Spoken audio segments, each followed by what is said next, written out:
লার্কি সংগ্রহ করে বাড়িতে ফেরার পথে ভাইসনের আঘাতে গুরুতর আহত সোনামুড়া মহকুমার নিদয়া শ্রীদেবী নোয়াতিয়া নামে ৪০ বছরের এক উপজাতি মহিলা।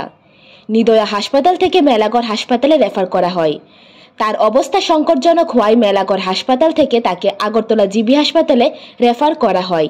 ওই মহিলার পেটের এক অংশ দিয়ে বাইসনটি তার শিং দিয়ে আঘাত করে মাথার উপর তুলে মাটিতে ফেলে দেয়। এতে করে ওই মহিলার ৭টি সেলাই লাগে। বর্তমানে মহিলা বাঁচার সম্ভাবনা খুবই কম রয়েছে বলে জানান ডাক্তার বাবুরা। মাসি কি হয়েছে ঘটনাটা, মানে হেরে কি আক্রমণ করছে কি? হ্যাঁ, আক্রমণ কে করছে?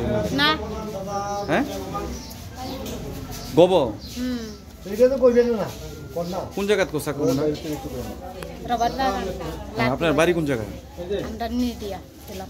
নিদিয়া। হ্যাঁ, কটা মানে কোন সময় হয়েছে ঘটনাটা? আমরা গেছি লার্কি অন্তরে ৯টার সময় গেছি। লার্কি লসে লার্কি পজা বান্ধা ৮টার সময় এরকম। ওইটা আপনার সামনে পড়ছে। Bureau report, জনদর্পণ।